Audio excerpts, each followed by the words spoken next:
Prime Minister Rishi Sunak has been rebuked by the official UK regulator for the second time in a couple of weeks. He's been found to have presented misleading statements about data proclaiming the achievements of his government. First, he was dishonest about the UK's debt. In November last year, Sunak said that the government had reduced the debt.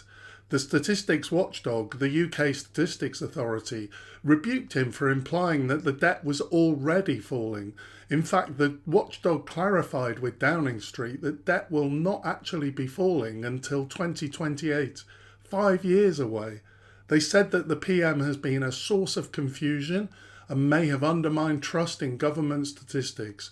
This was a polite way of saying that he'd been completely dishonest and misleading. The UK Statistics Authority has now rebuked Sunak again, this time over his claims on the backlog of asylum decisions. At the start of this year, Sunak tweeted that, "I said that this government would clear the backlog of asylum decisions by the end of 2023. That's exactly what we've done." The rebuke came in the form of a letter from the chair of the UK Statistics Authority, who stated that the average member of the public is likely to interpret a claim to have cleared a backlog, especially when presented without context on social media, as meaning that it has been eliminated entirely. He went on to say this episode may affect public trust when the government sets targets. The Home Office did provide a supplementary data set at a later date that showed that, in fact, the backlog hadn't been cleared. Nowhere near it, in fact. But the watchdog criticised the government on the grounds that this is not intelligent transparency. So let's look at the actual statistics. The first graph shows the total asylum backlog.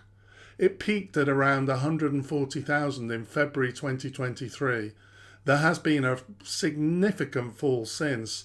However, at December 23, the backlog still stands at around 100,000. How is it possible, therefore, that Sunak can claim that this government has cleared the backlog? This is the graph that Sunak's statement was based on. This is the data on all applications made prior to the 28th of June 2022.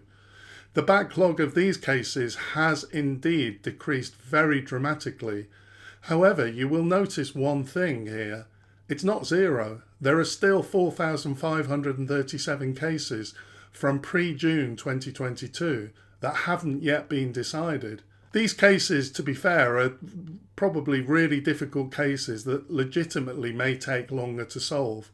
However, it's misleading to say that the backlog has been cleared, even on the basis of this graph. This was the focus of the rebuke from the regulator.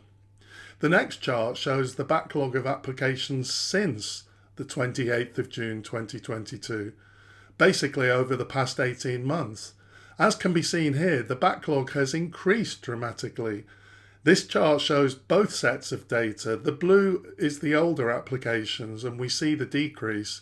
The green shows the applications from the past 18 months and it can be seen that the total number of backlogged applications has decreased, but still remains as high as it was in June 2022. The 28th of June cut-off point is not really significant in terms of the statistical trends. It was the date that new asylum legislation came into effect. So the difference between the two sets of the data is the legislation that the applications have been assessed under. Again, the Statistics Authority has been very, very polite. It's downright dishonest to say that the government has cleared the backlog of asylum decisions by the end of 2023. The government can legitimately claim that it has cut the backlog from a peak of 140,000 to around 100,000. However, the backlog is still massive, and this is hardly ever discussed. The backlog is the simple reason that asylum applicants have to be accommodated in hotels and other accommodation. If the government processed the claims quicker, the number of asylum seekers in temporary accommodation would be lower. Some of the cases are complicated. For example, asylum seekers can present as children whose ages need to be verified, or some of the asylum seekers may have serious medical issues which holds things up. However, it can be seen that in June 2023, i.e. at least 12 months after the most recent of the older cases, there was still a backlog of 70,000. What isn't clear is why it's taking so long. I actually suspect that it's to do with resources. As with most public services in the UK, it's probably massively under-resourced. Compared to other countries in Europe, it can be seen that the UK and Ireland take substantially longer to process asylum applications.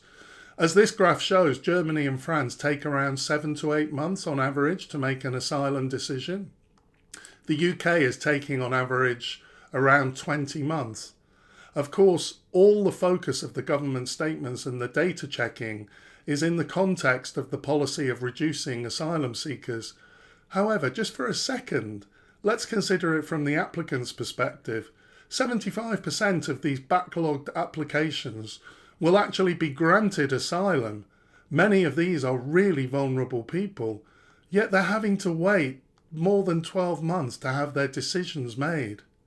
One final point, the UK Statistics Authority letter was published the day before this video was made. I checked some of the papers this morning, and as far as I can see, none of these 4 cut papers even mentioned the story. Of these 5 papers, only the Financial Times had an article on it, and a substantial one on page 2 of the newspaper. For me, this isn't about policy or party politics. This is just about basic dishonesty. This is completely unacceptable by any politician, whatever their politics.